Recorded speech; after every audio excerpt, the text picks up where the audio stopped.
This video is brought to you by GameMaker. And if you've ever wanted to get into game development, GameMaker does this really crazy thing where it's free. Just start making and only pay when you want to release your game to the world commercially. It's fast, it's user-friendly, and there's easy-to-follow tutorials, plus a dedicated community to help answer even my questions. How make man jump? GameMaker is a 2D game engine that's helped bring some of yours and my favorite recent experiences to life, like UFO 50, Chicory, Anton Blast, and of course, Yahtzee's own Starstruck Vagabond. Ooh, we talking about GameMaker? I love that program, it's so easy to use. As well as Starstruck Vagabond, I also used it to make all 12 projects in my 12 games in 12 months Dev Diary challenge. And I couldn't believe how much sex I got out of that.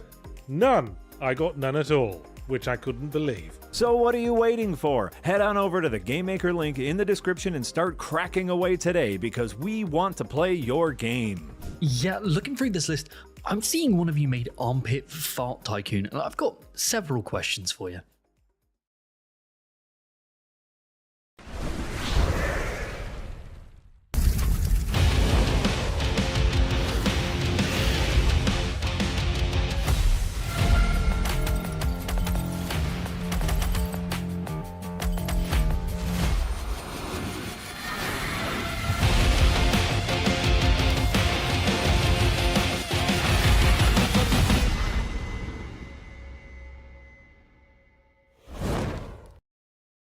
Well, hello everyone, and welcome back to Firelink Podcast, episode number 62 for Thursday, April 10th, 2025. Marty Sleva here, joined by Casey Wosu, Nick Calandra, and producer Eric.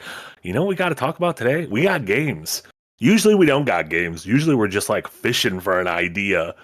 We're just fucking grasping in the dark. But today we got actual video games. The III showcase was earlier today. A bunch of cool new indies and updates shown off. We're going to chat about that.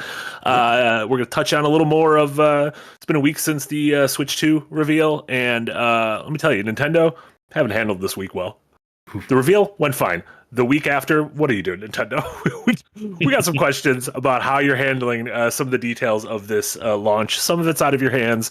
But some of it could be done better. And then, of course, we'll be chatting about stuff we've been playing and watching, with the big one being our main topic. Nick and I putting a bunch of time into Blueprints, the new indie game that just dropped today on PC, on PlayStation 5, also on PS Plus Premium, and Xbox, also on Game Pass, one of those games that launched on both, but has quickly vaulted to one of our favorite games of the year for Nick and I, and what we think will end up being a Game of the Year contender. So we're going to chat about that and other games in its genre of Smart-em-ups. That's a genre, right? Smart-em-ups? Called Thinkies. Thinkies. Thinkies with the pinkies. Think likes. How are you guys doing, Casey? Not bad. Hell Yeah. Trying to get a shot of caffeine via black tea, which only very recently I learned contains caffeine. It does, yeah. All tea except for herbal tea contains black tea. So black tea, green tea, contains as much caffeine as a cup of coffee. A black tea leaf doesn't count as an herb? No, there's like herbal teas, like a chamomile is an herbal tea. At least at my coffee shop was considered an herbal and did not inherently have caffeine. So Gotcha. yeah, like that's why chamomile is like a sleepy time tea. You drink that before you go to bed. You can't be drinking caffeine before you go to bed. The night terrors come. Can't be dealing with them at night. The Those will shadow keep you folk. up. Speaking of shadow folk, Nick, how are you doing? I'm Been dealing with a lot of shadow folks lately? Yeah, I'm still getting over that chest cold, or whatever it was, flu. I don't know what the hell's going on. So Didn't drink enough tea. That was the problem. I probably could have drank enough tea. I've been drinking a lot of Gatorade though. That's Probably on the close. opposite spectrum. Electrical lights. It's got hella electrical lights in it, so I think you're gonna do fine. Electrical lights. Yeah, if it was good enough for the Florida football team, it's good enough for it. That's what I think. That's what I say. And it's so great to see a bunch of familiar faces over in YouTube, members of the Green Gang, folks already getting your donos in. We're going to read those, especially the ones we'll sort of tie them into their specific topics. And then, of course, love to see so many members of the Patreon. And remember, at that $5 tier, that's where you get the bang for your buck. That's where you get the weekly columns from Darren and myself. That's where you get the ad-free videos. And that's where you get all the exclusive videos we've been releasing. Listen, we still got oodles of videos for free, but the exclusive videos are coming out. We got Yahtzee reading the lore of Mortal Kombat. We released the Kingdom Hearts one from earlier this year out to the public. You can watch that one, but we got the Mortal Kombat one there. If you want to hear Yahtzee talk about fatalities, Melina, probably Baraka. I haven't watched it, but I assume Baraka has to get brought up. He seems like integral to the plot. Yeah, he's very important in the whole. Is that true? I was making that up. I thought he was just like a scrub. Baraka has gotten some retcons. Like that whole series has gotten retcons. Baraka does become extremely important for several characters in the most recent iteration, if I remember correctly. See? Good news for Baraka. Have you ever heard my Barack Obama impression? I'm the please. president. I got 2 knives on my hands, and I threw Sonya Blade into a pit of blades. That was Barack Obama. See, this is why you give us $5. Honestly, I would vote for Baraka as president right now. Can't be any worse. Yeah. Cannot be any worse. No questions asked. I would vote for Baraka.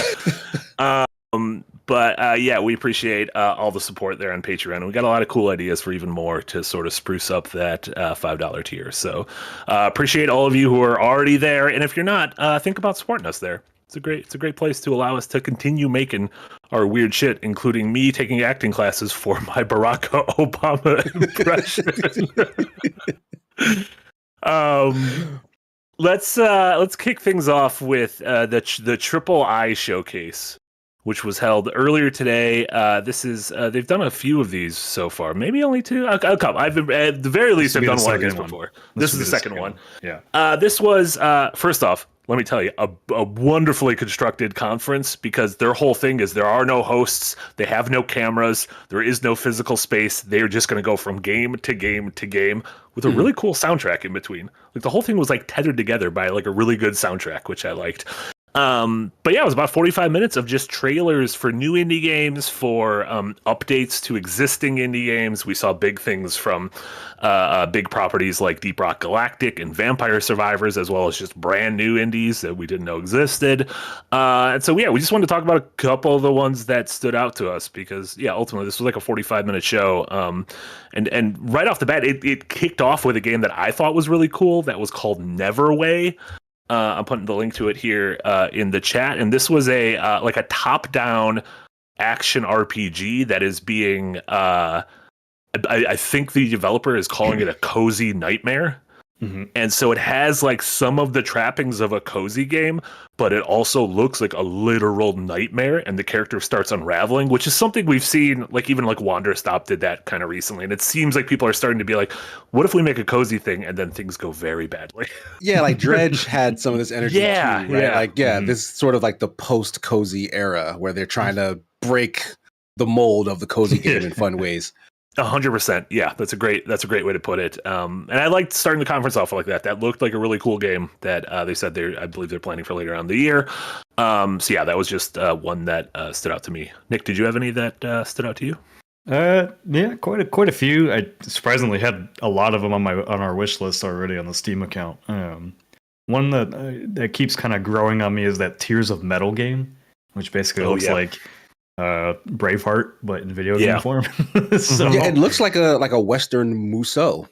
Yeah. Like a Dynasty Warriors like. Yep, that with like the trappings of Braveheart. So it's a really, really interesting looking game. It's actually got you can request a playtest access to it right now on Steam, and you can play it if you want to try it. It's open to anybody. It gives you access instantly if you go to request it. Oh, that's nice. I was hoping for a Slay the Spire 2 release date. Didn't get that one because they revealed that in the first indie showcase. Yeah, they didn't even show anything Slay the Spire, did they? Not this time.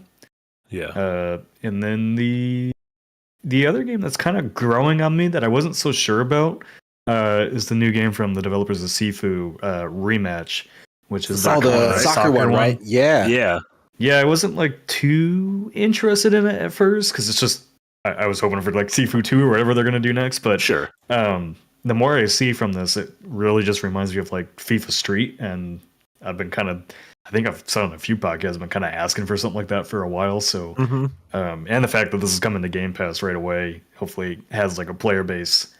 I don't know. Seems like a fun game that I'll be playing on my little handheld computer at night quite a bit. Yeah, Casey, you were probably our number one Sifu fan. How do you feel about that? Like, I'm assuming this is a small team making this game, yeah, but this and is that yeah, other game. folks are working on either Whatever Sifu comes 2 next, or yeah. another kind of core game. Yeah. Mhm. But what did you think about this? Yeah, this was something that when they said the Sifu team was working on it, it kind of snapped instantly. Like, yes, this looks like that, and it kind of moves like that. But the fact that they decided they were just going to take their honestly like great gameplay acumen and just apply it to like a quick sort of esporty like sports title, that kind of just makes sense. Like Rocket League is a phenomenon because it has very simple pick up and play competitive mechanics, and this is basically just that. Like Nick said, like FIFA Street, just a condensed version of a sport, kind of done up with video game nonsense. I think it's something that Slow Clap has excelled in, and to apply it in this way is probably just a really like. I'm assuming they wanted to do this because they had a really good idea for it. Yeah. So I'm excited to try this out with some friends. One other game that was in the showcase that got announced was Speedrunners 2. Yes. Yeah, you've played that, Casey? Yeah, that I game had a is ton of fun stupid with the first one. Yeah. I legitimately thought it was a goof because I'd never heard of a game called Speedrunners. No. I thought like, oh, that's clever. You make a game and slap a 2 on it. I think it was on Game Pass for a little bit, Yeah, wasn't it? it was a Game yeah, Pass, yeah. right. It's just a stupid fun multiplayer party game where you're basically racing to get to it's a racing platformer, and we will definitely be playing this on Second Wind because it is an upsetting. You can just troll your friends constantly, and it's great. Yeah, the trailer looked pretty good. Yeah, the trailer though, a lot of it wasn't actual gameplay. Like No, a lot of it was that like what was that one insurance company that used to do animated ads? It, like, looked like that. Insurance. Yeah. It does kind of look like that. Yeah. But like, yeah, I guess because the side-on view probably isn't that exciting to show Sure. extendedly in the trailer. But like Nick said, like the gameplay is very, very fun. It is a competitive platformer, which is a thing that I've kind of asked for without realizing like it's a thing that I've played already in speedrunners. Man, I literally do not remember this game. It did really well on Game Pass. There's like another game. There's quite a few like little party games on Game Pass that kind of became big hits. Another one would be Chicken Police, not Chicken Police. It's the game where it's also a competitive platformer, but basically you're building things on the fly.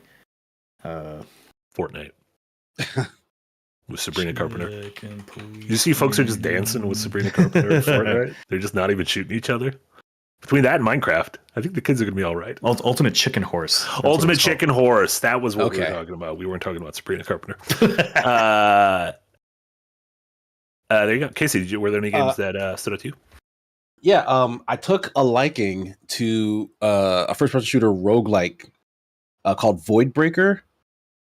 It's in early access. It also has like the sort of join the playtest thing because like there's a build that you can download and play now. So I joined that. It does give you instant access.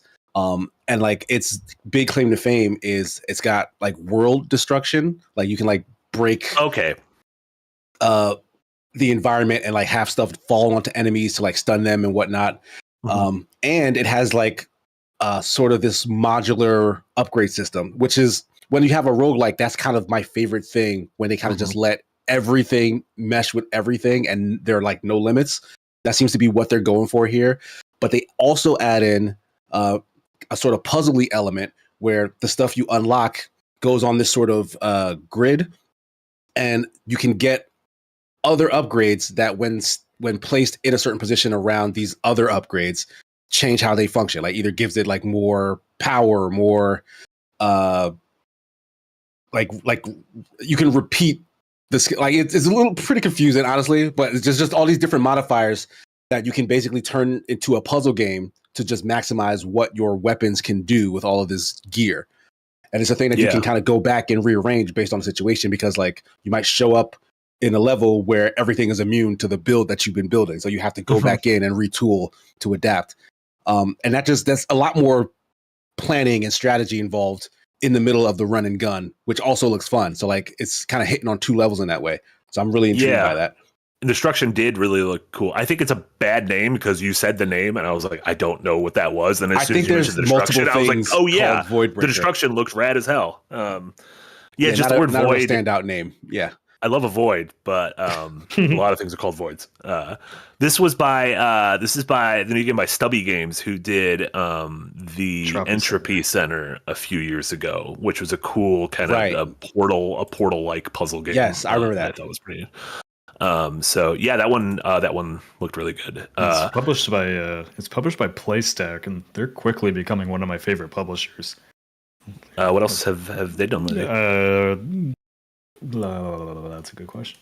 I'm brain farting on it right now. I wasn't trying to that wasn't like a gotcha. Yeah, just I don't know. You did get me. I wasn't prepared. I didn't mean to get you. Obviously, they published Balatro. They published The Rise of the Golden Idol, Abiotic Factor, Mortal Shell. So I feel like by publishing Balatro, that's probably a lot of money you have to be able to then sign other games.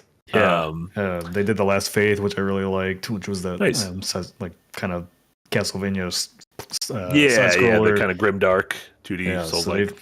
They've just become one of my favorite publishers. Like when I see their name on a game, I'm like, that's probably it. Doesn't maybe the name is generic or whatever, but it's probably very fun gameplay wise. Hell yeah. Sure. One that stood out to me was Into the Fire, which is the new game by Starward Industries, who they did The Invincible a few years ago, which was kind of like a walking simulator based on a Stanislav Lem sci-fi novel. But they're a bunch of former CD Projekt Red folks. But this game looks quite different. It's like a disaster extraction game. So you're like a dude who's like, there's like a volcano erupting, and you need to go into like the village under the volcano to like save the people before they burn to death. But there's also like, it's like a slightly sci-fi fantasy world, and it seems like the magma or fire might have like fire creatures in it, and so you're like using different like tools and weapons to fight the fire creatures while also trying to like bust down a door and put out the fire and get to the person you need to save and extract them. So it looked pretty neat, just because I also don't feel like there's like, we played a game night back at the Escapist that was like a goofy fire simulator. Ember, yeah, but I don't feel like there's like disaster report and stuff. But I kind of like the idea of more people like leaning into the kind of the disaster extraction / rescue idea. And then the other thing that just stood out to me was Katana Zero DLC is apparently still coming because that game fucking ruled. I was not expecting that. I thought there was a sequel, and then they said DLC. I was like, what? Like, I mean, it feels like at this point it might as well be a sequel. Like, it feels like very Silk Songy in terms of something that's been being worked on for so long, but sort of reiterating that it's going to be free and it's going to be DLC. When they showed the final splash screen for Katana Zero, I kept waiting for them to drop a 2 on it. That's what I thought. Gotta put a 2 on it. It just never came. Yeah, I was like, what? This is one of those games. Highly recommend folks check this one out if you didn't it did come out literally 6 years ago, but a really great 2D action game with some slow-mo and like a little bit of Hotline Miami to it, but a really cool story. And I loved this game. And we're still getting more. Was there anything else that stood out to you guys, Casey? Yeah, I've been following this. I think it's a Metroidvania. It could just be a regular platformer. But The Eternal Life of Goldman. Yeah. Like, just incredibly beautiful artwork on this game. Mm-hmm. And honestly, like, that's kind of all it needs. Like, I will play it based on just how gorgeous it looks. But on top of that, like, it also looks like it has some very interesting, like, platforming mechanics, like really challenging looking platforming, like sequences of like quick dexterity and ability use and whatnot. But I don't really know a ton else about it. Like, it's kind of this old adventurer in like a kind of scary world, but then he's doing like the pogo thing, like Scrooge McDuck. Yeah, but it's really, I really liked the trailer because it was all centered on the announcement that one of the composers of the game was going to be the composer of the Octopath Traveler games. But it sort of brought in it was like the goof was this person was like, I got brought on, but I don't know what music to make. And it brought on some of the other composers who are working on it who are like, oh, this is a game about loss and longing for a loved one. And so they showed off some like music and some tender moments from the game. And someone else is like, like, no, this is a game about like adventuring and like finding a purpose in life and like really going to the depths of the earth. And it showed off this like exciting platforming gameplay. And then someone was like, no, this is a game about like bashing your head in, and this game is going to be hard as nails. And it showed off like crazy hard platforming. And I liked how like all of that kind of combined, and the game just looks gorgeous. Yeah, this looks really cool. I'm really excited for this one. This is back at The Escapist. Did you review We Are the Police 2? I did. Or This is the Police 2? Would you This is the be police, shocked? one of them. Yeah, would you be shocked to know this is the same developer? I would be. Because it is. Yeah, that's a completely different feeling thing. Yeah, that was a tactics game, which Yeah. well, that's cool. Yeah. There you go. Anything else? I I noticed a weird Uh-huh. trend. That? There was like 3 games where you have a camper van. Yeah. Just noticed that. I feel like camper vans are becoming a thing. I imagine this was sort of something maybe post-COVID. People were like, I got to get it, like go into the wild. I got to burn my social security card and just live off the grid. And so people are making games where you have little camper vans. Some of them are cozy. Some of them are a little spooky. Some of them seem like they're more of just like, oh, deck out the inside of your van. Whereas other ones are like, oh, find somewhere really nice to go and go on a road trip and look out upon the wilderness. That Outbound game was funded on Kickstarter and brought in almost 270,000 euro. People want camper vans. Yeah, they do. There's The that frothing one. demand for camper vans. There's that one. There's literally a game called Camper Van coming. There's also another one that's like one of the simulator games. Yeah. There's no way. There's no stopping these camper vans. Mm-mm. Anything else? I'm looking through the list to see if there's anything that I'm reminded of that I was interested in, Mhm. but I don't even remember seeing Morbid Metal. Yeah. It's like it looks like a DMC hack and slasher, Oh, but I don't yeah, remember that even one looked seeing this cool. in the trailer. That one looked cool. Like while I was watching. Yeah. But yeah, it does look cool. There's a couple of those coming out this year that I've been following on social media for quite a while. That game was originally being made by one guy, and then he got funding and made a whole studio to finish it. Ain't that the dream? Yeah. There you go. So yeah, highly recommend checking out. We have a link here. Eurogamer put together just a whole big old list of games that were shown off there. But yeah, I definitely recommend checking out the whole thing. It was a pretty good showcase. Like I said, if you were one of those people who kind of roll your eyes at skits and then anything in the middle, like this is just like no fat. This is just gameplay, trailer, that kind of thing. I do like hearing more from the devs. We didn't really get that. Like, I feel like the best balance we've got lately has been Microsoft. Like, I thought their showcase earlier this year where they kind of had like, here's 5 segments and we're going to talk to the South of Midnight folks and now we're going to talk to the Claire Obscure folks. I thought that was really cool. But just in terms of like mainlining potential wish list material into your brain, I thought it was pretty good. Like they had like a showcase immediately afterwards that did do that, like just really long extended looks at the games that they already showed with the devs. Like I immediately saw in that chat that they were like, "Oh, this is too long." Like I like this. Like I liked hearing this, but this is going on too long. Can we get to the next thing? So like you really could never please anybody. But like they did give the creators time to like wax poetic. Sure. That's funny.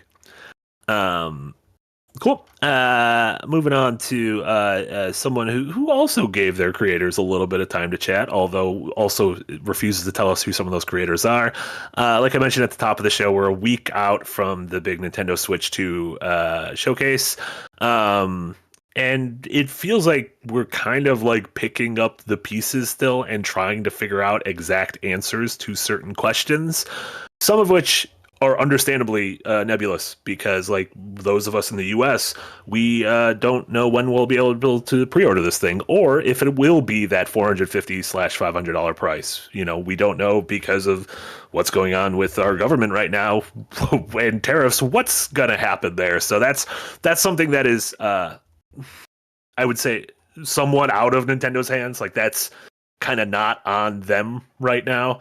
There are other things that are on them because there's just been a ton of confusion over so what's going on with these physical games? Like, and what's going on with the prices of these games? And that for a while people were like, oh, the digital versions are less money than the physical versions, but that was proven untrue. But physical versions of games are going to be different prices. There's different tiers. Mario Kart is $80 in the US, while Donkey Kong is $70. And then at the same time, folks are confused about, okay, if I buy a Switch 2 cart, what do I get with it? People were like, oh, they're just the download codes, or maybe they're just upgrade codes. And so Nintendo, it feels like they're kind of playing like they're playing catch up, trying to answer some of these questions that you would have thought they would have said, okay, well, if this isn't going to be answered in the direct, which I get, you don't want to give bad news in a direct or boring news in a direct. At the very least, you have like a blog post or some FAQ ready to kind of nail this down afterwards, because that's what right now a ton of the answers are kind of confusing, and I don't even know. The people were asking me in the chat the other day, and I was like, I don't know, and I don't want to tell you what I think, because I thought the games were different prices, and I was wrong because I read a tweet that went viral, and I just assumed because people I knew who were retweeting it, I was like, oh, that must be real, but it wasn't. So yeah. How do you guys feel about that? It's kind of like Nintendo got caught with their pants down here. Yeah. Like they scheduled this reveal God knows how long ago. Like definitely before they told us about it, like the public. So this was already in the cards. The fact that all of this other economic uncertainty kind of hit immediately following could not have helped, but that timing seemed to just do a number on their messaging, because they ended up coming out of the gate giving you about as much information as I think they were comfortable giving without everything being blown up by whatever could have come next. And that, of course, bit them in the foot, because things escalated probably further than anyone thought they would immediately after that. So now they honestly are probably waiting for any of that to calm down, if ever, before they can concretely say what it is they plan to do. Because I'm like, Nintendo is a company that has contingencies upon contingencies. So they would have planned for this, but likely those plans have needed to change. So they're on a holding pattern, which means we're on a holding pattern. But you know how the internet is, folks will try and suss out information from anywhere they can, and then that's what leads to the misinformation. And I feel like the only thing Nintendo has like completely confirmed is that you still can't eat the carts. Like they still taste they said they taste bad. Listen, that's the important thing. For so long as they sent out their best and brightest there, that's the only thing that matters. I really hope we don't get another sticking a Joy-Con up the butt story at some point. Oh no! What? I didn't even know there was a first one. Yeah. I will take the ring. No, I know there was like a whole article ranking the amiibo of how you could stick them in your ass, like how they feel in your ass. Like every different character. Like Kirby seems it could be fine. Bowser, not a great time. Spiky. Spikes in the back and whatnot. Yeah, Nick, I guess with a little bit of distance from last week, like how are you feeling about Switch? Like, are you going? I mean, because some Quintuple 8 right here at the start of the show with a $5 dono. Thank you so much, Quintuple. Said if the Switch 2 pre-orders happen during the podcast, would Marty just end the show at the moment? And the answer is yes, I would. The answer is yes, I would. I've tattooed my credit card number and code on my arm just in the case that I'm like not near my wallet when those drop, so I can still purchase it. But like, are you, Nick and Casey, gonna get one as soon as they drop, or are you like fine holding out till next year? I mean, the games media person in me wants to get it when it drops, so we're not behind on anything. The consumer side of me, with everything like up in the air of like what's going on with this thing, it just so much of it just reminds me of the Xbox One reveal, to be honest with you. Just the weird messaging and everything, and like maybe I mean, like, you know, I don't know how you mess up your messaging that bad, considering how far we are from the Xbox One, where they didn't have a FAQ that kind of just outlined what actually we're doing here. So this is like really just a stupid PR blunder from Nintendo, really, and making everything complicated, especially when it's the family device. Like, that's the last thing you want, is for it to be complicated for people. Yeah. So, we saw what happened the last time they did that. The Wii U made no sense to anyone. Yeah, I mean, I think in the end, it's all going to turn out fine. I'm pretty sure people throwing around hyperbole around like this is going to be their Wii U and all that. I was like, people are still going to buy the Switch too. I mean, the Wii U was their Wii U. It's gonna be another Wii U situation. No, but I'm sure. Yeah, I'm sure the games are gonna be fine and everything. It's just weird rollout. I feel like you had enough time to prepare to answer all these questions. You had to know when putting it together, it was kind of confusing. So just I don't know. They almost need a redo of the announcement of like, okay, we hear your feedback. Here it is, laid out, plain and clear. Yeah. I think it's fear, honestly. Like this could have been a lot easier in terms of information coming from them, but like there's so much that they as a business don't know because of just everything. And this was probably the latest they could wait to start talking about it because it's out in June. Yeah, less than 2 months. Yeah, so like this was like probably the absolute final deadline where they had to say something, and like things still weren't certain enough for them to say something definitive, and we kind of just end up here. So like I kind of like Nintendo is guilty of a lot. I feel like a lot of this debacle is somewhat out of their hands. And they're just trying to mitigate it as best they can because Nintendo has always operated on a profit. Like no console launch is ever a loss leader for them. So in order to ensure that that's the case with this, they had to wait and see what happened everywhere else. Yeah, like I get we can't put the pre-orders in the US or really reconfirm what the price is yet because your government has gone insane. Like I get that. That's out of their hands. But so kind of the way they've handled pricing and all that. The game pricing, not even like the game pricing thing doesn't. I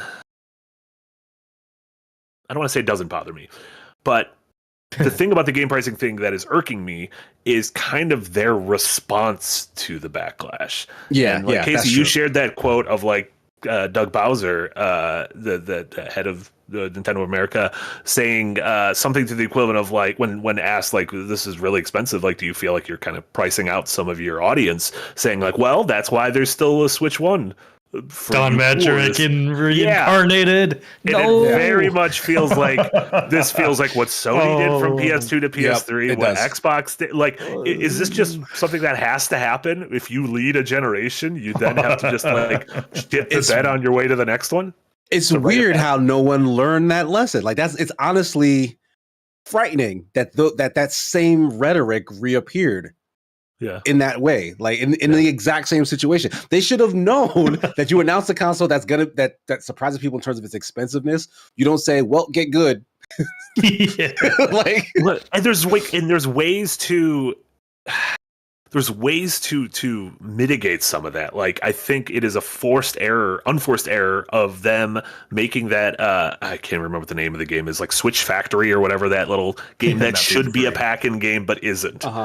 And it's one of those things, like even Reggie was kind of subtweeting them with clips of interviews where he said he had to fight tooth and nail to get Wii Sports as a free pack-in because that kind of thing is important. Like it is important optics thing. And so yeah, something like that is really frustrating because the games themselves look really fucking cool. Like Mario Kart looks really fucking cool. The Donkey Kong Bonanza, despite the fact that they will not say who is developing it, which I think is insane. And I literally wrote a video about how insane I think that is.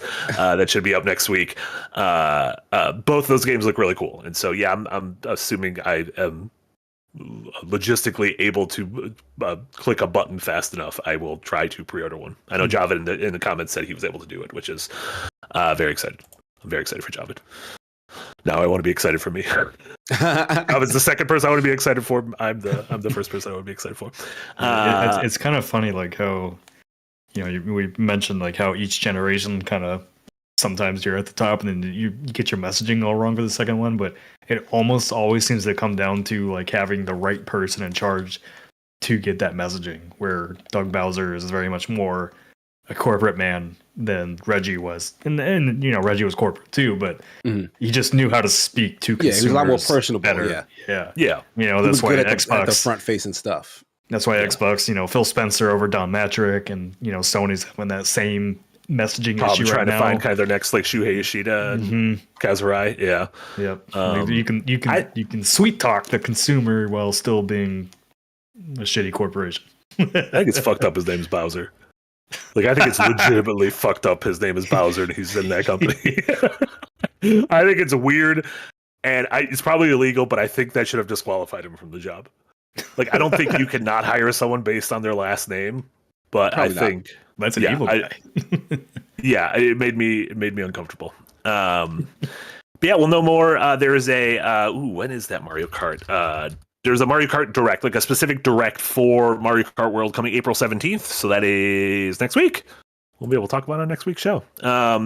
And my gut says there's more to Mario Kart than they're showing, because they've showed Mario Kart and they've shown kind of some cool open world stuff, which I'm excited for. Like, all the tracks kind of connect to each other. But I think there's a thing to it of why it is $80. And I don't know what Track that is. creator. I don't know. They bumped up Maybe- the number of players too, right? Like you can Sure, yeah, everything's old- more. the old like Mario Kart 8 is what, 12 max in a lobby? Yeah, 12 or 16. So, I and think this is and this 24. one is 24, so like they Yeah. doubled it. And they have there's 100 different characters you could. Did you see that you could be that cow and it shows its titties? Y'all see that? No. I Okay, saw let me no try such to- thing. Next time one of you are talking, I'm gonna try to find this thing. Hey, you can see the cow is like this, and look, the little things come out. Google Great search looking. history might be a little bit weird, Marty. Oh yeah, no, it's freaky deaky in here. It's as weird as Yeah, that that's David just- Fincher Xbox commercial that came out today. That's a cow riding a boombox. Oh yeah, but no. This is just that's the PG picture. We'll find what I'm thinking of. It's freaky deaky, and I'm excited. But yeah, we'll have more on that. We'll have more on that next week. I don't know what happened there. I don't know what happened. A couple more super chats. I want to save two of the Blueprints ones for just a moment before we hop over to that. But Jewel Rao, thank you so much for re-upping that membership in the tip jar, and Far Too Many Frogs, same to you. Appreciate you both. A Superb Owner with a $5 dono. Thank you so much, Superb Owner. Patreon bonus / stream idea. Have all the Adventures Nigh players make Smash Me fighters based on their characters and fight while staying in character. I mean, you'd have to have the computer fight them, because I think, if I'm being real, Casey would probably whoop all their asses. I hate me fighters though, so out of protests, I'd let the computer do it. But also, what's the closest thing? How could you get a grinder bin? Is there I don't know. I guess like a toad hat. You could put a toad hat on him. Yeah, you probably could put a toad hat on somebody. Oh god, we Yeah. should create the Adventures Night characters in Street Fighter. Street Fighter's character creator is so nuts. It's a flathead guy. See, there you go. Sounds Eric funny. said he's on it. He said, I'll make it a project on Smash. There you go. There's one thing Eric needs: more little projects. And then S6, thank you so much for 10 Australian dollars. Appreciate you. For Z German fans of Second Wind, S6 wrote Z German. That wasn't me just going kind of off book with a Z German. Gamester are doing a live stream con thing from 4 p.m. CEST on April 11th with Titan Quest 2, Commando, Origins, Roadcraft, Stormgate, and Tempest Rising. I know a couple of those games. Nick, you brought up Tempest Rising recently as a game you wanted to check out for a little we're gonna check it out little for- secret thing. Little secret thing next week. Yeah. Are these all RTS games or something? No, Titan Quest 2 is an ARPG. Actually just had a preview playtest for that. It was pretty good. I don't remember if there was an embargo on it, so I'm not going to say anything more than that. Commando's Origins is like a real-time tactics game. Roadcraft is kind of like part of that Mud Runner series, but you're basically building roads and construction stuff. Is all of this top-down isometric view? Roadcraft is not. No, Stormgate and Tempest Rising, the only two RTSs in there. Stormgate's Gotcha. by former Blizzard folks, right? That was Yeah, that one's a lot like StarCraft, and then that Tempest was our Rising. first first thing we advertised on Second Wind, right? Yeah, that was the very first thing we advertised. Yeah. Look at that. That was the first free to copy. I wrote a little copy. Stormgate. Is that a playoff of Blizzard? There's a lot of Storm- a lot of the Oh, former here- Blizzard game yeah. devs are making games that have the word "gate" in it, because there's Stormgate, and then what was that game just announced? Wildgate, Voidgate. Voidgate. Eric, I sent something in the Yeah, it's Discord actually chat. called Wildgate. Get the fuck out of here with Wildgate. Eric, I sent something in the Discord chat. It is a tweet. Can you show the video from that tweet, if possible, in the lower right hand corner? The weird cow fetish thing. It is. Oh no! Look at its titties. Sorry for anybody listening. For anyone listening, for anyone listening, it is the cow from. Okay, let's preface this with: I'm not sure if this is real or not, but I don't care. It's the cow from Mario Kart, and it's doing kind of like a little victory thing, or maybe it did like a spin attack, and it's lifting its arms up. And it's just got two udders out there. So like that doesn't even look like it. It's just two really erect Japanese nipples. That's what a Japanese cow looks like. You don't know what's going on there. They're Kobe beef and they're Wagyu. We now have Milkgate. Delicious. I fucking love milk. Casey and I love milk. A couple of milk boys here. Can we call ourselves milk boys? I'm a milk man. You know, no! what I'm saying. I'm sorry. Okay, moving on. No more milkmen. We're not talking about milkmen anymore. We're kind of moving on to what we've been playing, but we'll start things off with the big thing Nick and I have been playing, because both of us have been very excited for the past month or so. Been playing this game Blueprints, which Nick was the first one to put this on my radar back GDC 24 last GDC. The last year's GDC, played this indie game by a developer named Tonda Ross. That is a first-person kind of puzzle exploration roguelike where you enter a mansion that changes its layout every day as you try to press on further and further, discovering the mysteries of the mansion, as well as sort of how the mechanics of these rooms and the story behind them all work. So Nick, I know you've put a shit ton of time into this game, which is out now on PC and PS5 and Xbox, including Game Pass and all that jazz. We're going to have a bunch of videos on it. Already have a video with you having a conversation with Tonda that is available to our $5 patrons and above right now that you could check out. That is a non-spoiler video, so you can go in and just get a little flavor for the game without being spoiled. But Nick, what makes Blueprints so special to you? It was actually, I don't know, have you gotten to listen to the podcast yet? I've not, no. So it was kind of funny. He actually pointed out to me that I literally was the first person to say this will be a Game of the Year contender. And he was like, he was like, you said that, and he was like, you shouldn't know that yet, but yeah. he was very confident in this game, and for good reason. So I think I've mentioned on the podcast for like the last 2 weeks there was a game I couldn't talk about, and this was that game. I have been utterly enthralled by it. It is, I think this will go down as one of the best games ever made already.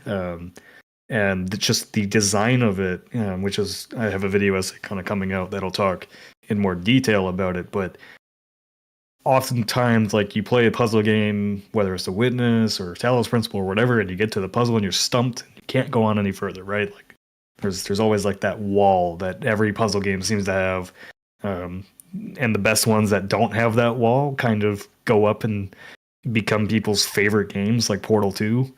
And so the way Blueprints works is basically you enter this house and you have 50 steps that you can take every day. Every time you go through a door, that's a step. And you are basically drafting rooms to find your way to this secret 46 room. And every room has some purpose to it. Either a buff or a debuff, or every room has things in it that might tie to another room, to another puzzle. There's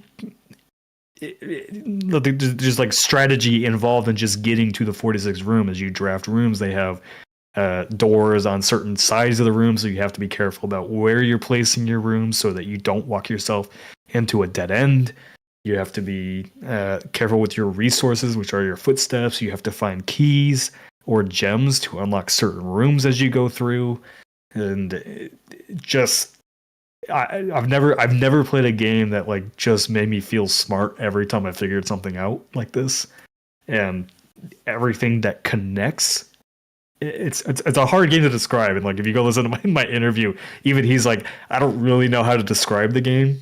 And it's a hard game to describe, but the game tutorializes very well, and the I would say the pace that it doles out new information makes that information not only easily consumable, but also like it's like a smart way to teach you. It's not like I've never felt really overwhelmed. I was just like, oh, I've learned something new that I can apply on my next run. And oh, I've learned something new that sheds an entirely new light on something from earlier in the game that now when I encounter that thing, I totally understand this room works differently than I thought it did at first glance. So it has that kind of Metroid Brainia element to it, Outer Wilds, where like existing but obscured knowledge. Yeah. Right? So like only after experimentation and experience can you see the full picture, which was always there, and like it is now unlocked to you in your brain as opposed to like via game mechanics, but it's expressed in game mechanics.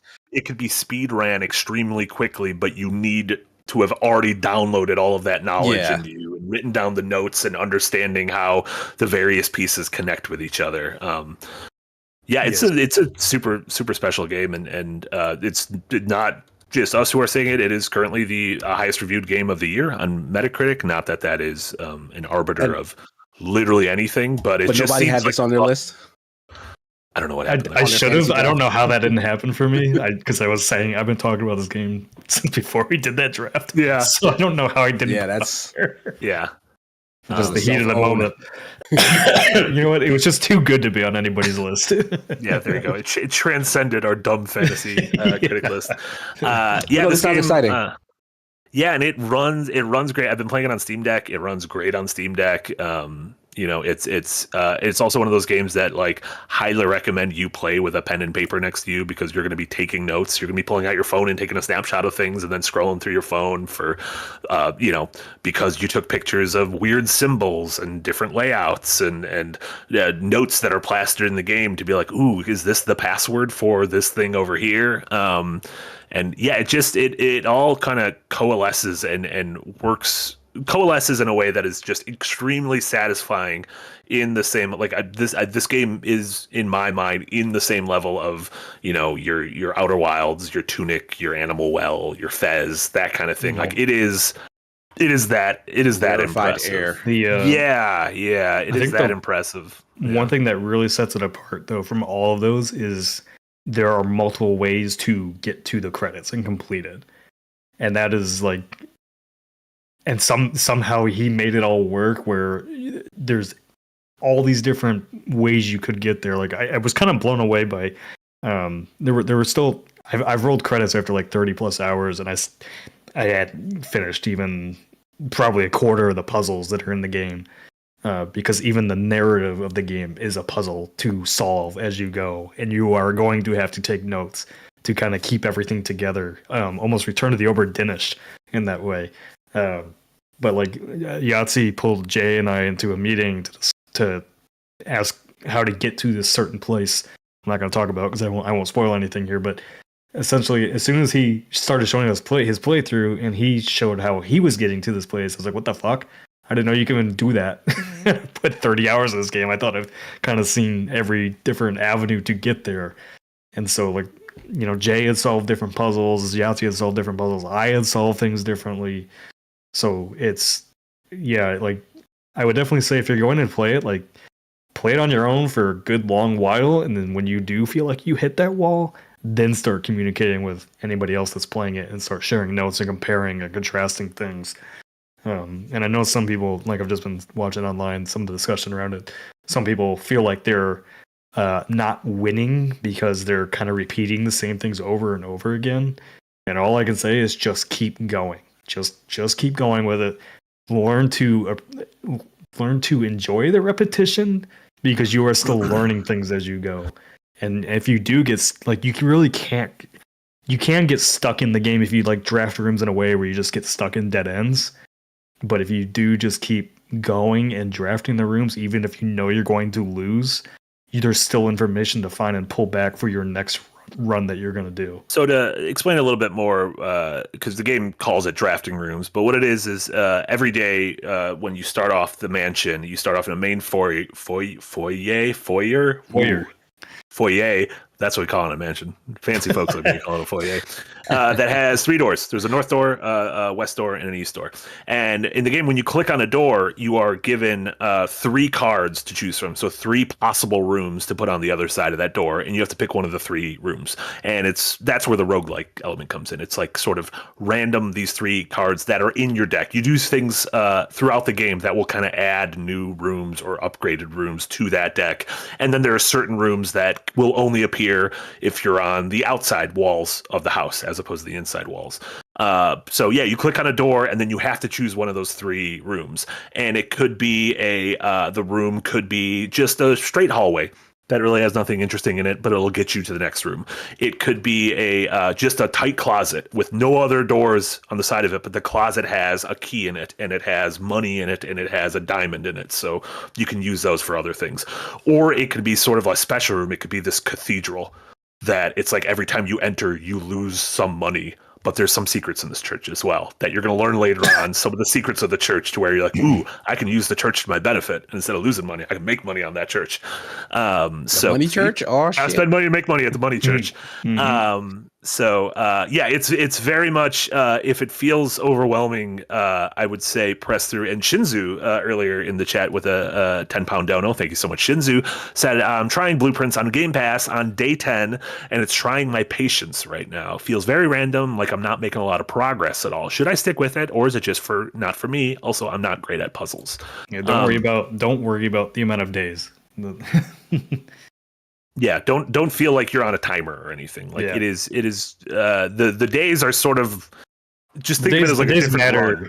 The days matter for certain reasons, but not in a progress sort of way. Mm-hmm. Okay. But I mean, yeah, like any game, it is not for anyone. Like you do need to sort of enjoy puzzles. I think if you just do not enjoy puzzles, it is a tough pill to swallow. But sure, if any of those aforementioned games were things you enjoyed, I think this is a thing you can enjoy. I think even if you don't enjoy puzzle games, I think give it a shot. Like it is the repetitive and roguelike nature of it is addictive in its own way of just making your way through the house as a puzzle. And I think if you get if that clicks for you, then I think the rest of the game is going to click for you. Mm-hmm. Okay. Yeah. Casey, does this seem like something you're going to play? Yeah. I'm actually thinking that this might be a really good game for me and my fiance to take on together because we played through Obra Dinn, and we've also played through a lot of because you also mentioned Baba Is You. We played both those games. Way easier than Baba Is You. Baba Is You is fucking impossible. It is way easier than Return of the Obra Dinn. Very brain breaking. Yeah. But like just the idea of this is forcing you to think about its mechanics like hard. Like you have to be like, okay, if this does this and that does that, or you have to think ahead. Like if I make this happen, X will happen, or you know what I mean? Like just working out how to progress based on these mechanics sounds in and of itself fun, but like the methodology that they're using here also kind of just seems pretty unique and interesting. Like, oh, it's a house and we're building a maze essentially, but the different sections of the maze play a part in the game mechanics. Like that sounds really unique and fascinating. So absolutely, I'm like, my interest is piqued in terms of trying to jump in and explore this. I'm only concerned mainly about the length. Like Nick saying that this took him 30 hours. That seems a little concerning, but I'm curious, like, is this a sort of thing that like, sure, if you figure out the mechanics, sometimes that's going to take time. But if you figure out the mechanics, is this something that someone could like blow through in like 10, 20 minutes? Like, is it that quick or is it? No, it's definitely not that quick. It took me 30 hours because I really loved the game and I just didn't want to put it down. Don't look at it as like that. It's also, it reminded me a little bit of Animal Well in that you can choose when you want to get off the train. You can see an ending and get a set of credits and feel like, ooh, I've I've experienced this thing. Like in Animal Well, you can get to that first set of credits and be like, I played Animal Well. So you can choose to get off that train and be like, that was a fun experience. Or you could be like, I'm going to stay on and I'm going to push this as far as it can. And at that point, you can then say, I'm going to stay on and I'm going to start going to the community and seeing what they found. And then, like Animal Well, you're going to start getting this, holy shit, I didn't realize any of this stuff existed in the game. So it almost feels like adaptive in that way. That's cool. Yeah, because I did literally that with Animal Well, right? Like I got to credits, was like, let me push a little further past to see what's going on. And I was like, oh, this is neat, but I don't got time for this. So at that point. Yeah, I could have finished it in probably 12 hours if I really wanted to, but I spent a lot more because I was trying to figure everything out. And I would say 10 to 15 hours. I finished it, but then I kept playing and I keep finding new rooms and new kind of story bits and things connecting to each other. And yeah, I've been really loving it. And David C over in our Patreon, thank you so much, David C. Remember, at that $5 tier and above, you can comment on each show before we post it. David C, kind of going along with what you said, Casey, said, my partner and I really enjoy deductive puzzle games. We've played games like Obra Dinn and Ace Attorney together as part of our quality time. It's very rewarding to bounce off theories and ideas for each other and ultimately come to a solution together. Looking forward to giving Blueprints a try with her. Yes, this definitely seems like a fun game. To where, and then you'll be like, oh shit, that was that note we read on the wall that had a weird word on it. That word we can use on this computer, like that kind of thing. And when you get to that moment, you're like, oh, you feel you got a real big brain going on. Even the repetitive puzzles that are in the game change too. So there's without spoiling anything, there's like a gem puzzle where it's a mind puzzle, and it changes every time you go through. And then there's a billiards puzzle, which is a math puzzle. That changes every time you go through. So it keeps everything feeling fresh the entire time you play, which again is just incredible design to me. The other thing I wanted to clarify a little bit, so Speakeasy asked about the footsteps, that you have limited footsteps. So it's actually a really cool mechanic that ties into the strategy of how you draft rooms, because let's say, as Marty said, you can draw north, east, west for your rooms. Well, if you focus on the east side of the house and keep moving up, then to go back, you have to go back to get the west side and the north side drafted, right? So you have to like manage your steps and to make sure that you can move around the house without running out of footsteps for that day, if you want to keep progressing. So they're called steps, but it is ostensibly when you cross a threshold from one room into another, that counts as a step. You can run around a room as much as you want. It's not like you need to min-max cutting a corner to get from one side to another. It's just when you cross a threshold, that counts as a step. And then if you cross that same threshold again, that counts as another step. But there's some rooms that, like, you could draft a bedroom that just gives you 10 steps. But it's a bedroom and it only has one door. So you've gotten 10 more steps, but then you can't draft another way out of that room. So you need to go back and hope that you have more ways up. So, it's just steps are similar to a currency in the same way that money is a currency in the game, and keys for certain doors and gems for certain doors. You get different items that you can either buy or find. You can find some ways, and then you'll find some ways to get. There'll be some permanent upgrades you'll get to where you start every run with more steps or an amount of money or a way to sort of lock an item down so that you can start the next run with that item and sort of be able to do things differently. So really, really great game that I just I'm really excited for more folks to check out. Nidoram with a $2 dono also tied into a Lil Cass comment, which I liked. Nidoram said, Marty, how does Blueprints compare to The Witness? And Lil Cass in the Patreon said, a game that makes me feel dumb is The Witness. Yes, similar, same. The Witness makes me feel dumb. I think this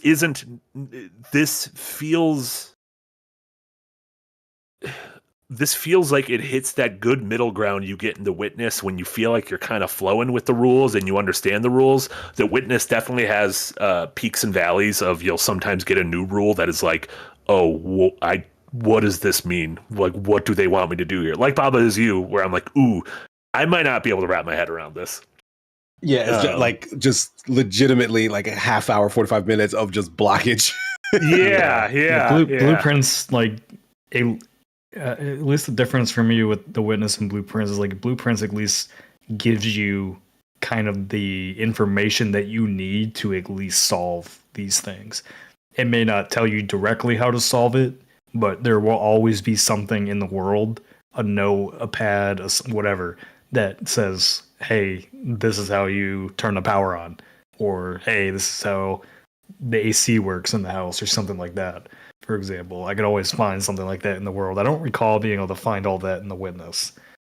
No, you kind of need to suss out the rules yourself, and some of the rules are just like, I don't understand this rule. Yeah. This rule's very complicated. And it's also like the motivation to do that is also sort of aided by the context. The Witness is kind of boring. Like, I got very bored of the Witness trying to wait there and figure out what was the next thing to do. So when you get stuck, like, what's the hook to keep you going? Like, it sounds like Blueprints has a much better wrapper around it in terms of like, oh, I want to know more. I want to move forward. If I am stuck, I can go over here to experience more until I get unstuck. Yeah, and the fact is, like, most days last 10, 20 minutes. So you don't really get stuck. You just kind of hit the end of a day where you're like, all right, I either ran out of footprints. I can't walk. I ran out of steps. So my character's tired and I need to go to bed and restart the next day. Or shit, I've put myself in a dead end because these two rooms don't have other doors. And then this one has a door, but it requires a key and I don't have any keys. So you just click a button, you go to bed and you wake up the next day and you sort of have reshuffled the deck. So in that way, it almost feels, in roguelike fashion, it feels kind of not infinitely replayable, but very easy to replay because you just reshuffle the deck and give it another try. And like anything, like if you, excuse me, I do the, like the New York Times crossword puzzle and Wordle and stuff, and the connections puzzle. And connections is where there'll be a grid of 4x4 words, and you need to figure out there's all the words fit into 4 separate groups of words. And so it's like, oh, I need to find which of these 4 words. Oh, there are the names of baseball players. These 4 words are, oh, they have part of a woodwind instrument in their names. And it's one of those things where you can look at it and be like, I am not spotting any patterns, but you can hit a shuffle button and it just rearranges where all the words are in that grid. And sometimes just hitting that shuffle button and viewing the same information just in a different order is enough to spark something in your head to be like, oh shit, that's what that is. And sometimes that's all you need from a puzzle in this game where you're like, oh, I forgot that the note in the kitchen was pointing to something in this room. But now that I've seen those 2 rooms close together, I know, oh shit, these 2 rooms are speaking to each other and I can do something. They can help me solve a room. So yeah, really, really cool. I know Yahtzee's planning to do a fully ramblomatic on it. Nick's got a video essay on it. Yeah, we'll be gabbing about this game a lot, but a really cool thing. One of my favorite things I learned in the interview with Thunder Russ was that so he had the game prototyped and like working as this within 3 months. Yeah. And then he had the game basically done in 3 years. He said he could have shipped it in 3 years, but then he just spent the last 5. So it took him 8 years to make this. Just continuing to make it the game that he absolutely wanted it to be, because he was a pretty successful commercial producer with his own studio out in Hollywood. So, he had some money put away to be able to do this, but yeah, basically he wanted to make this game with no regrets. But like, I had a question ready for him where I was like, this has all the trappings of kind of current popular genres, roguelike, deck builders, everything. But this was all in the game from the initial prototype. He didn't add anything recently or anything. And I'm like, damn, dude, like, you timed this perfectly. Yeah, for a game that was going to take that long to make, to kind of understand where the wind would be blowing 5 years from now. Like, you hit everything that everybody loves right now at the exact right moment for this game to exist. And also, nobody else made anything like this in the time that you were making it, which is nuts That's nuts. I would have to been me. terrified every time there was an indie show because it'd be like, oh, someone's gonna fucking Yeah, that's what he steal my talked shit about. bar for bar. He talked about Slay the Spire, and he's like, oh, it's doing the deck building stuff, but not quite like how I'm doing it. Sure, yeah. It's very different. Yeah, there's no like sense of urgency to it. There's no like, you're never. I kept expecting something spooky to happen, but it didn't. I kept being like, what if I Very relaxing there's another gameplay. dude? There's another dude in this house. Well, I don't want that. There's no other dudes. Don't worry. It's dude free. He also Just you in the house Are you the blueprints then? with the blueprints. Think uh, about it. But he also did QA for the game differently. Like he didn't take any notes or anything. He didn't do like any questionnaires or anything. He just sat there and watched people play the game. And then he didn't like tell them anything or anything afterwards. He just watched how they played it, and then he'd go back and work on it and like adjust the puzzles and stuff like that. Just stared a hole through them. He's- People got it like that. Oh yeah, absolutely. And I'm excited for I'm excited for hopefully like a long, not a victory lap, but like, so Dower Dodger in the Patreon commented sort of bouncing off the BAFTAs, which were earlier this week, saying, is Local Thunk, the developer of Balatro, a paragon of indie development? Even if he isn't sending people to do skits at award show, acceptances should be the new standard. See Ben Starr's Balatro BAFTA speech. This game and this story feels very similar to both Local Thunk and Balatro, as well as Billy and Animal Well. Like this absolutely feels like an extremely auteured vision where you can feel that creative thumbprint on it, and anyone who's kind of rolling their eyes at feeling like we just get the same thing over and over. Like this is one of those games, like the aforementioned two, that it's like, oh no, there's still like genuine, pure innovation in gaming, and it's exciting when those things come out. Yeah, this will kick off another genre of puzzle roguelike games. Guaranteed. House 'em ups, room 'em ups. I mean, just think how good it would be for this type of design in a horror game.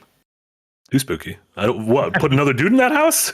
Get out. Yeah, have a Marty in the I closet. didn't want another dude in that house. It's just me. Put a second blueprints in there? Get out of here. Yeah, I mean, there's nothing stopping this sort of wrapper from being applied to other things. Like this one is all about It will thinking, be. but what if it's about other mechanics, like shooting, platforming? Yeah, absolutely. Yeah, we've seen certain games even where you're kind of building the layout of like a dungeon on the fly as you're doing things. Some Carto was like a top-down, almost like a very light Zelda-esque game where you're kind of rebuilding the map. But yeah, I think that's an idea. Kind of creation on the fly is something that it feels like a lot of indie games are trying to figure out how to interestingly add to their game or their genre or loop. And so yeah, we'll see more and more of that. But yeah, Blueprints, heavy recommendation. Again, Blueprints, it is like blue and then a prince, like a princess, but a prince. But also the theme of the game is Blueprints with a T. It's a hard thing to say for people to Google because they'll just like Google Blueprints and then get that Jay-Z album. And they're good albums. Blueprint single. 3 good out, but the third one is Blueprint 3, and the 3, if you turn it, is all an 3 S. together are blueprints. A 3 is The not an blueprints. S if you turn it. Jesus. No, What? not I even was a little thinking of a bit. different letter. I think I was a 5. Aside from listening to the Blueprints, Nick, what have you been watching or playing lately? Well, the other game I've been playing is another one I can't talk about again. That has kind of taken over my life. But I did start Yellow Jacket Season 3, which I think reviews haven't been so hot on it, if I recall. That's the one about Girls that Cannibal crash girls? in the woods and the cannibal, yeah. Okay. A lot of really bad people. Yeah, I started the first episode last night. It was pretty good. It almost kind of feels like a slightly different show, though. I don't know if they changed up directors or something like that, so I don't have a whole lot to say on this one. The other show I finished was 1923, the second season of that, which I can say definitively there will not be a season 3 of that show for reasons. But boy, I like it, but also if I recall, like Casey, we were talking about like Gangs of London and how the show is just kind of misery porn. a little bit. Yeah, 1923 is very much misery porn. Like I Taylor Sheridan's kind of a weird director for me. Like, there's some of his stuff that I really like, but he's working on so many different shows right now. I feel like his writing is really suffering for it. Like, he is. That like, makes sense. I constantly said, like, Paramount Plus might as well just be called Taylor Sheridan Plus, because it's every show seems like he's on it. He's just all they got. Yeah, so I know people were not happy with how Yellowstone ended, and people were definitely not happy with how season 2 of 1923 went. Even though I enjoyed it, I just like one of those shows where like, yeah, I like this, but there are so many flaws in the writing and like character actions and motivations that I'm not sure if I like it after I'm done with it. Casey, you want to know why there's not a third season in 1923? Because 1924. No, it's because those Yellow Jacket girls came to town. They just fucking doubled up Harrison Ford and Dame Helen Mirren. Gotta make another show with them. They got eaten by the soccer team. Yeah, Tempest does stuff, says needs to rethink how he treats his female characters. Yeah, there's like a lot of fetishy kind of revenge sex scenes, sexual violence in this one, that almost to the point where it's a little bit uncomfortable. Actually, it's very uncomfortable. I'm not going to say a little. It was very uncomfortable. The amount Is that a theme in his shows or just in this one? I haven't noticed it before. This felt like Game of Thrones HBO, like whipping people around kind of stuff, and I was like, this feels weird. I get the theme, like the reason is there without spoiling anything, is like the guy is like an ultra capitalist, like all about power and owning things and owning people and everything like that. But almost like it's like, okay, maybe 1 or 2 scenes would have got the point across, but it's almost in like every episode. And I'm like, this seems like you're trying to say something here, Sheridan. I don't know what I'm gonna think of you back after watching this the podcast, and we were just talking about that cow's titties. Yeah. Everything was so nice then. I don't know. What's the game you can't talk about? Monster Train 2. Is that a real game? Yeah. Oh, I thought you were lying. I'm actually shocked. I asked that question and you answered me because I thought you couldn't talk about it. But I just literally was like not sure what game you were talking about because I was like, is this something I'm interested in?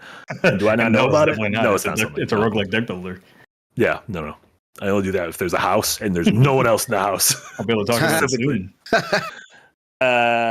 Cool. KC, what have you been watching, playing?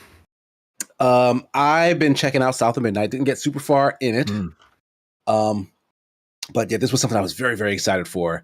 And reviews have been kind of mixed. Like there's some people who are really high on it and everything it's trying to do. And there are other folks who are like very disappointed by it.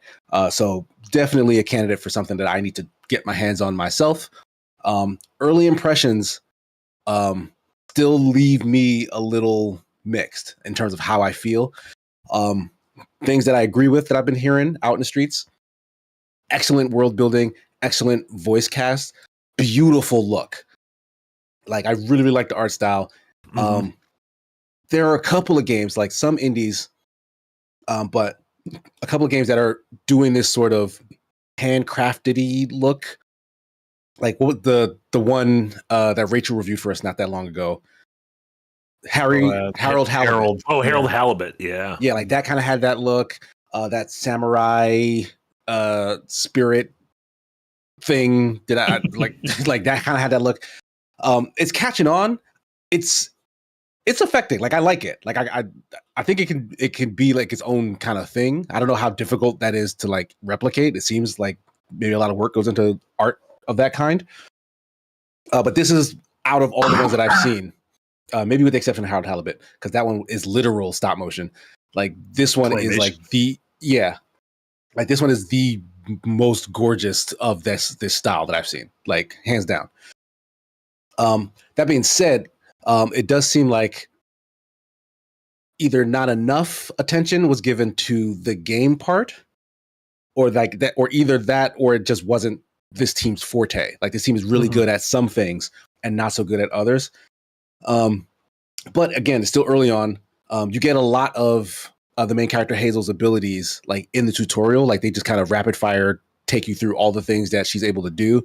And then from that point forward, you kind of just go. and I feel limited. Like I feel like there's more coming, right? And I'm not sure that there is or not. Yeah, I was pretty much where you are last week. Like Gotcha. because what have you played, like an hour, 90 minutes? Yeah, about an hour. Yeah, like I finished Okay, the first boss sequence. And I was where you are, and I'm like, ooh, everything feels limited. My movement and traversal feels limited. My combat feels limited. Movement and traversal absolutely gets better pretty quickly. Okay. You'll get That's wall good to hear. runs, you'll get double jumps, you'll get glides, you'll get grappling hooks pretty early on in the game, and movement feels really good once you get that. Exploration feels really good. Yeah, because I got some of those already. Okay, cool. Combat for me is the thing that I never enjoyed. It just became a thing. Yeah, I'm sensing that like, yeah, combat might not be this game's forte.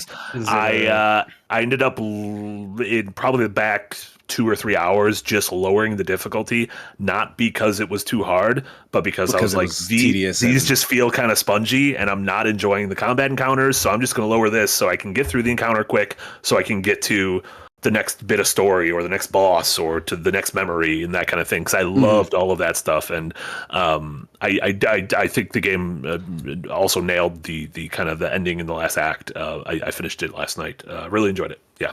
Ooh, okay. Felt very similar though. That everything that isn't gameplay is like two big thumbs up. Right. Yeah. The gameplay is like a little rickety.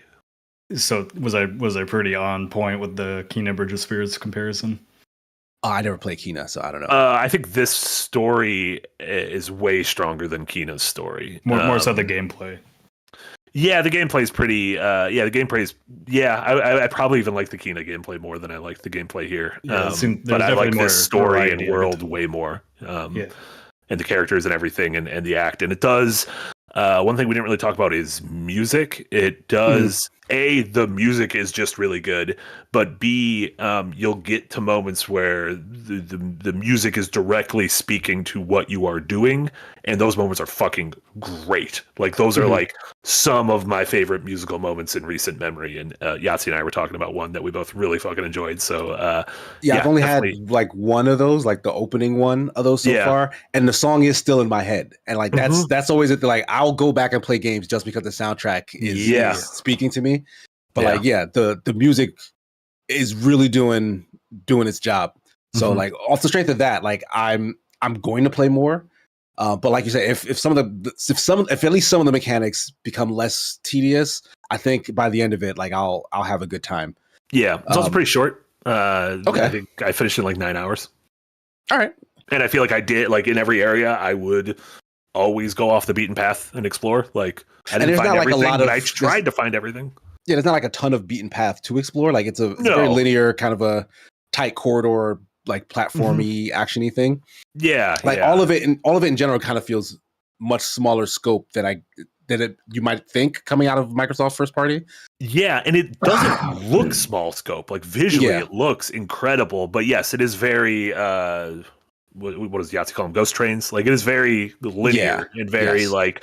Here's the path and here's where you're going, and every once in a while you can poke out and get a collectible, but it's mostly you being along for the ride, but it's a good ride. So there you go. You know, I'm excited. I haven't had time to jump into it yet. But I'm excited to, and I'm also like I'm just excited to see like Compulsion do a game like this, because they've never done a game at this scale or like this type of game, and to see it like, I don't really care that it's not a 10 out of 10 or anything. Like this seems like a really strong effort for them, and that team specifically was one I was like, I'm not so sure why Microsoft invested in them. And then it was kind of an odd choice. Yeah, now that you see this though, you're like, oh man, their next game is probably going to knock it out of the park.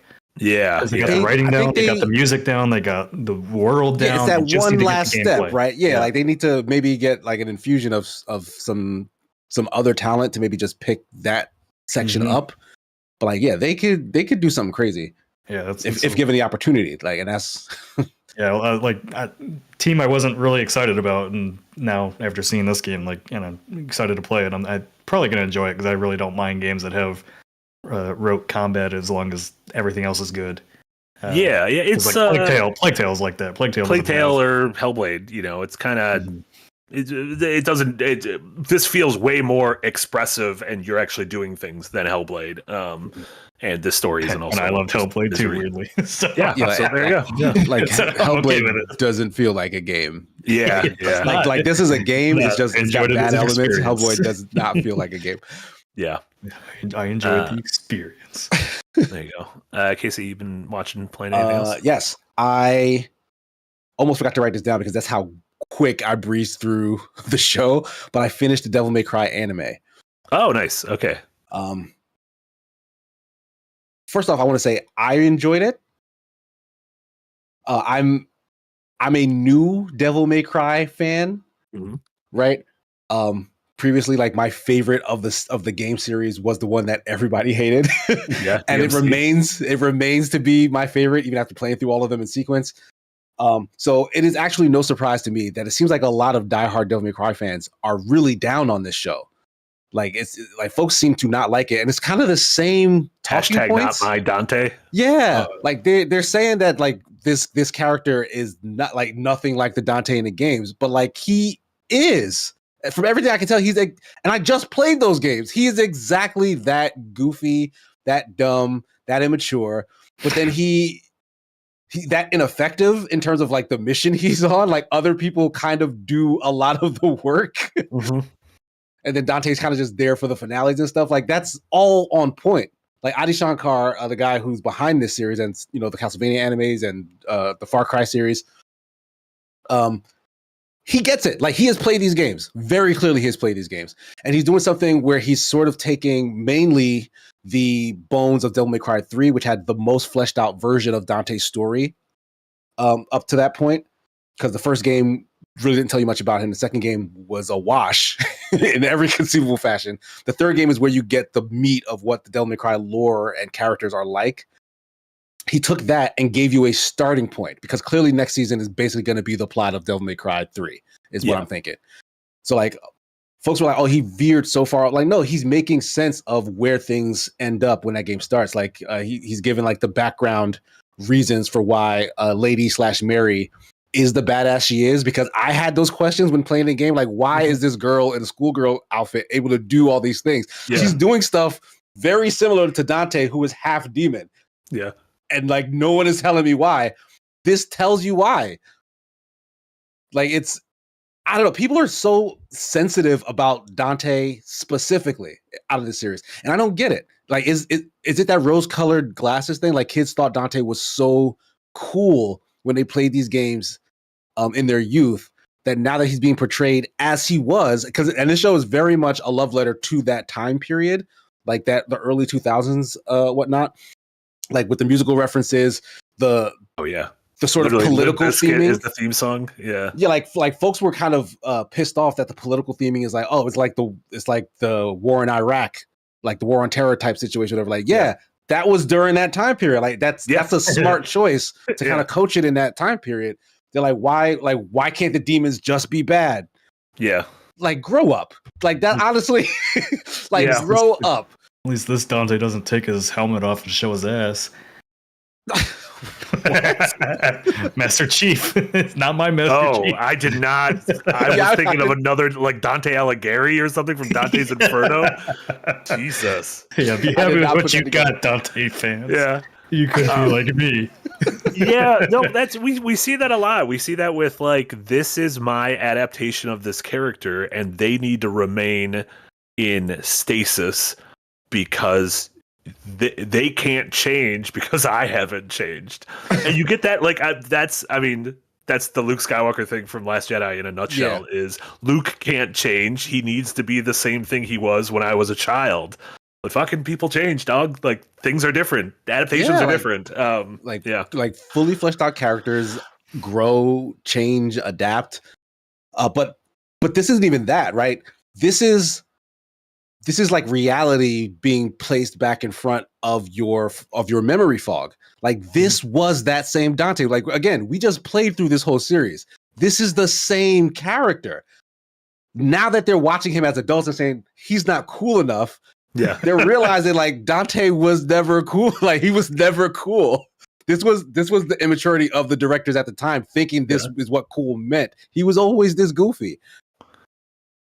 Yeah, it's it's maybe it's because maybe you and I agree on this a lot because I think we hold Devil May Cry in a similar position. Like I played them as they came out, but I just played them and I was never like a quote unquote Devil May Cry fan. I was like fine with it, just kind of moved on to the next thing. Especially the story, I didn't care about, but there's people who do. Oh my gosh, there are people who very much care about the story, and yeah, I think we're seeing that with the anime. I think the anime is kind of ugly. It definitely doesn't look anywhere near as good as either Castlevania series. I guess I shouldn't say that ugly. much is true. It just feels. It doesn't feel like it has that same. Because one thing about Devil May Cry, especially 3, 5, and DMC, they have like a strong sense of style to them that I think this show is kind of lacking. Yeah, I haven't finished it yet though. I'm 5 episodes in. When people talk about the lore, there's only 8 in total. Yeah, when people talk about the lore of that, are they also like? Was there reference material? Was there comics around it too? Yeah, they're like graphic novels and stuff. That's what gets so annoying. Like when you talk about the lore of something, it's like the average fan has not read the comics or the books or anything else that ties into this thing. All they know is that video game character, and that's kind of like the same thing with Halo. It's somebody that read the books and stuff like that. Like, they're getting the lore all wrong. The lore. I see Shawshank in the chat saying that people aren't complaining about Dante. The problem is with Lady. I've seen both. Like, they are complaining about Dante, and yes, they're also complaining about Lady. And Lady is the same thing. Like, in the games, she is insufferable. All she wants to do is scrap with Dante because he's half demon for like the bulk of that game, and they don't really become friends until like the very end. That's exactly what happens in this show. Like, Lady is a badass, but she also doesn't listen to anybody other than herself. Mm-hmm. Like, that's the same character. Like, what is there to complain about? No, like I don't see it. Sorry. Yeah, yeah. We just gotta wait for, like George Lucas said, we just gotta wait for V to get there. Everything will be fine once V's there. No, I legit hated V. with all of his critters, and his cool cane. Captain President with the $10 dono. Thank you so much, Captain President. Said, Casey, I enjoyed that the theme song was Limp Bizkit's "Rollin'" for Devil May Cry. Like, I could see the character unironically listening to this at his time in life, appropriately cringy. Yeah, I liked it. Yeah, I think mostly they understand the assignment. Like, they're like, was it a new Evanescence song they debuted somewhere in the middle of the series? I only knew one Evanescence song, and it wasn't that song. And so I don't know if it was new. So I don't know how new it is because same. Yeah, I thought I knew 2, but then the other song was that Tattoo. All the things she said, and that's not Evanescence. Oh, that is not Evanescence. No, that's like Russian Evanescence or something. I mean, there really was like a early 2000s soundtrack for people. Oh yes, yeah. Yeah. It was called Madden 04. You been playing anything else, Casey? Yeah, I'll just mention one more thing. I started a K-drama called Weak Hero. Like, it was ranked pretty high on Netflix list. And like every now and then, like, I'll stumble upon one of these and just be very surprised at like just the quality storytelling and like fight choreography. Because like the one I watched before that I'm blanking on the name of was like about two boxers and stuff getting mixed up in like crime underground. This is a story about high school kids, and like they're dealing with bullying, and like it escalates to the point where they are also dealing with like underground crime syndicates and money lenders and loan sharks and stuff. And I really wanted to like it, but it's kind of like stupidly over dramatic. Like, no high schooler would behave the way some of these kids behave, and it's got a lot of similar to Devil May Cry, just a lot of like 2000s edgelord vibes. Like the main character is this kid who very much is a loner and just wants to be left alone. And anytime somebody messes with him, he gets this look in his eye like he's gonna shoot the whole school up. And it's like, this is our protagonist, and he just has this dark vibe. that like I'm not like something bad is gonna happen. He softens up a little bit after he starts to make friends because like things escalate and whatnot. But he always has just this like it's a big deal like late in the first season when he smiles for the first time because that's how edgy he is. Yeah. Like he just never smiled to anyone. It's ridiculous, but I'm kind of glued to it now. Like I've gone so far in that I just want to see how everything plays out. Stockholm syndrome. Like, yes, pretty much. Like I don't think this is a good show. It is an entertaining watch. There are a couple of good like fight scenes in it. Like one of the main characters is like a ex MMA guy. So like when they start dealing with bullies, like he just kicks ass. Like he just fucks people up.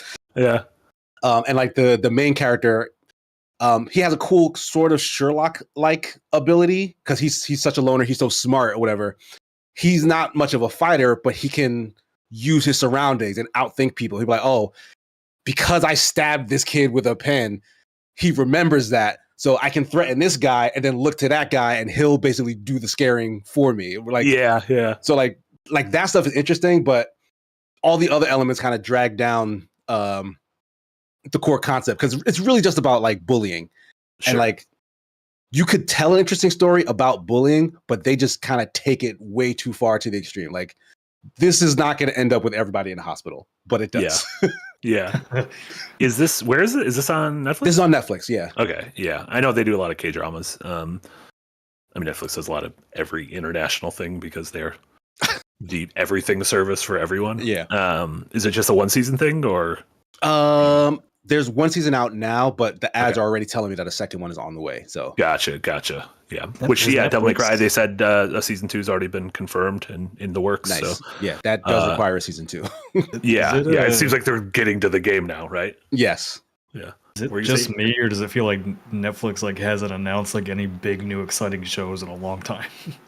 I mean, they don't announce them, but like a thing like Adolescence came out like 3 weeks ago. And it's one of the big deal, biggest things in Netflix history, and it's really fucking good. And it just came out of nowhere. Like the big sensation of last year was Baby Reindeer, and that's I guess that's how like, they haven't had like any Witcher level stuff for a while. I think they're getting out of that game. Like I think I don't think they need to sort of. They wasted all their money on the Electric State. They don't got money for any Witcher kind of things. They wasted all their money on Stranger Things. Well, Lazarus just dropped, right? That's kind of the creator of Cowboy Bebop, and that's right. Well, that's HBO, right? That's not Netflix. Wait, that's not on Netflix? Oh, okay, my bad. I don't think so. Oh, I might be wrong. I thought that was HBO Max, Adult Swim. I don't remember now. Yeah. There was some anime just dropped like yesterday on Netflix, the entire season, and people are like, this is really good. And Netflix did not tell anyone that this thing existed. And this is a terrible way to try to describe this because I literally don't even know what it's about. I just know I looked at it and I said, add to queue. And I'm like, all right, I'll check it out after this. Is it that show Pantheon? No, it's not Pantheon. It's something that literally came out yesterday. I do not know what it is. There's really no way to know. There's no way to know. I know show you guys were talking about last year. Like Don just got the season 2. Fuck yeah, yes. Season 2's coming in. Because season 1 does not feel like a season 1. Like it stops. It's like a half. Very yeah, much it's like in the a middle. half. Mid arc. Don's fucking good as hell. I'm excited for more of that. And in terms of my stuff, South of Midnight was the big thing. Played. I saw the Minecraft movie, which I'm saving for Tuesday's rewind. Sure. I have to talk about it with Jack. I hope Jack can go to a screening as rowdy as my screening was. The kids are going fucking nuts. The kids are going literally nuts, and I love it. But yeah, I'm excited for that. Moonrise, Captain President, thank you. Moonrise is the name of the anime that I added. I've not even heard of that. Yeah, I have no idea what it is. Yeah, those are my big things. And then, I've been replaying Death Stranding. Guys, it's just the greatest game ever made. Nick said Blueprints was, get that out of there. Death Stranding is the best game ever made. What are we talking about? Kojima needs to call me back as his best friend. Close personal friend Kojima. They announced the director of the Death Stranding movie is going to be the guy who directed Pig, as well as the most recent A Quiet Place movie, A Quiet Place Day One, which both movies were really good. The Death Stranding movie will still probably not happen, but it's fine. How the fuck are they going to turn that plot into a movie and make it make any sense? Honestly, you could do it because the plot in Death Stranding is there's some at the beginning, some at the end, and then some notes, and everything else is just walking around. Just shoot some dude walking around. I'm having a great time walking around, helping people out, delivering, just sitting down. Just needs to be a fever dream of nonsense, and that's all. This would make a great music video. I feel like this doesn't need to be a movie. Anime. What was it? Those AMVs? What was the thing they used to take like a Linkin Park song and put it over and just sick Dragon Ball fights? What if it doesn't star Norman Reedus, but somebody just looks like Norman Reedus? Oh yeah, I don't think there are too many people who look like Norman Reedus, though. I do not think any of the actors from the game are going to be in the movie. Personally, Really? Norman Reedus is a wait. Why? They're all He's like a real legit person. actors. Like Who would be I don't better? think for the everyone role? in the game are real actors. I don't think this movie is going to be about Sam Porter Bridges. I think it's going to be about maybe the Death Stranding incident that occurred before the game started, or the game. something else in the world. Yeah, I personally don't think they're going to adapt the game. That makes more sense to me, because then you can actually make a coherent plot. Yeah, maybe we'll actually learn what the story is then. When you play Death Stranding 2 and realize how coherent the plot was in 1, you will cry and beg You for will be forgiveness for ashamed. the error of your ways. Yeah, I think that's about it. We got anything else? I did throw one thing into the Patreon questions. Kyle Van den Eden. This kind of ties into Unpack that's coming out tomorrow, with Bungie's Marathon getting a debut this weekend. Oh, yeah. Do you feel it has a chance to break into the crowded competitor shooter market? I've not been into these types of games myself, and wonder, is the audience still looking forward to new games or are locked into the current major games in this space? So this is actually an exact point I made. So for those that don't know, Marathon is getting a full gameplay reveal this Saturday. I did not know that. Yeah, weirdly, it's a big piece of news, but just hasn't been covered that much. So that's why I focused on it for Unpacked. What are you doing on a Saturday? Yeah. Why is it Saturday? Why don't they do it on another, like a weekday? Yeah, remember you can't protest on the weekdays when you have a job. There's a social media thing. Protest? Somebody made a big social media stink that people were protesting on a weekend asking if they had jobs. Oh. Yeah, that's a funny thing. But yeah, I actually asked the same question about Marathon in my Unpacked of like the extraction genre hasn't had a mainstream player yet. Pretty much every game is like to the hardcore crowd. Escape from Tarkov, Dark and Darker, even Hunt Showdown, I would say, is tailored towards the hardcore crowd. So I feel like if somebody's gonna do it, it's probably gonna be Bungie. But yeah, I'm like, Marathon is one of those games like I love Bungie as a developer. I'm not so hyped about Marathon yet, so I'm hoping there's something there on Saturday that I get excited about. I like We know they this is an extraction shooter. Yeah, but marketing it as an extraction PvP shooter. I like the like tone pieces they've been showing out as part of like the ARG or whatever. Just like I like the color palette and look of the game, the characters in the world. Yeah. And Dower Dodger makes good points. It could also kill Bungie. Yeah. There's a lot riding on this game for them.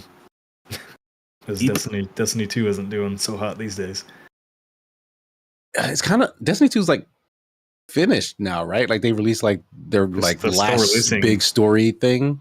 No, they're doing like little updates now that are all tied to something that's complicated and that I don't understand, because you can't understand Death Destiny Stranding unless you prequel? play with it forever.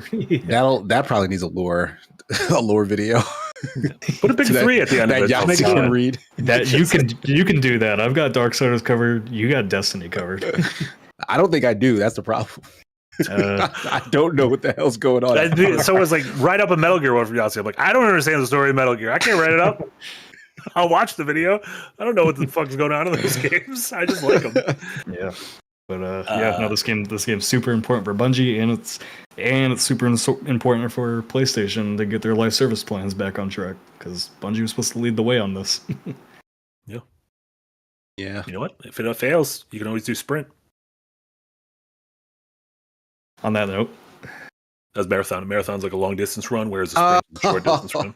Yeah, I don't know why I thought that was a joke. telecom No. carrier joke. For any, Don't give it to for folks just listening on your podcast service of choice, Nick and Casey started to clap and they cried a little bit because they thought the joke was so good. So if there was like a weird silence there, it's because Discord didn't pick up some of those noises. Yeah, the tears are welling up. Yeah, the tears are welling up. Eric, let's just show that titty cow again as I do the outro. Thank you all. Thanks to everyone so much for watching and listening to the show this week. Casey, what do you got going on? What should folks check out in your neck of the woods? There he is. As for me, you can find me all over the internet, Sigma Gears 9. There should be a video dropping soon featuring me and Marty talking about Haste, which came out recently. Kind of a casual video game review, a sort of fast a discovery view of the game. A discovery. I'm sorry, that was a quick look joke. Outside of that, new episode of Adventures Nigh this Saturday. Check it out. The plot, it's so good. And this, funny enough, this episode that's dropping, I have no idea what happens because we've split the party. So Amy and I were not even in the room when all of this role playing occurred, and to this day, we still don't have the full picture of what happened. So this is going to be me seeing events from the show completely blind for the first time in ever. Yeah, I've been on the show for the side quests I don't know anything about. Oh yeah, but yeah, it's gonna be fun. Yeah. Outside of that, Friday, me and the fiance will be returning with wedding streams. 10% left on our goal, and we probably will start Blueprints. Yeah, I think that's a good thing to come back on. I really think he'll be into that based on everything I've heard, and I'm very much intrigued. So we'll just do that tomorrow. Yep. And I think that's it for me right now. Hell yeah. Nick, you mentioned you got a new Unpack cooking up, you and Eric tomorrow? Yeah, so I've got the interview with Tonda over on Patreon at the $5 tier if you want to hear. It's about an hour-long interview about the making of Blueprints and all that kind of fun stuff. Got a new Unpack tomorrow, and then I've got an essay on Blueprints coming out probably early next week as well. And then I should be back on Tuesday to stream more game stuff. I think it's a sponsored stream. Yeah. Maybe I'll get over this cough someday. Nope. This is the rest of your life. Enjoy it. And then check out a new episode of Dev Heads tomorrow. They'll be chatting about all sorts of fun stuff, normal noon Central Time. I'll be back streaming throughout the weekend, more Death Stranding on my personal channel. And then I also have a video in the works that sort of expounding on the topic we brought up earlier about how Nintendo's kind of being weird and not telling us who's making a bunch of their first party games, including Donkey Kong Bonanza. We don't know who the developer is. Maybe it's the team behind Mario Odyssey. Maybe it's the team behind Luigi's Mansion. Maybe it's whatever sicko put nipples on that cow. Could be Kojima. He loves that chimp. Absolutely loves that chimp. Are you kidding me? So that video should be up as well sometime next week. So thank you all so much for joining us, everyone in the YouTube who hung out, everyone listening on your podcast service of choice, and of course everyone who's a member over on our Patreon. We appreciate all of you, and that support helps us make this silly nonsense. Ooh, look at that! Zoom in on that udder. I like that. See, this is what you're missing. So for Casey and Nick and Eric, this was Marty. This was Firelink episode number 62. Thank you all so much. Have a wonderful rest of your Thursdays, and we'll see you all next time. Bye, guys.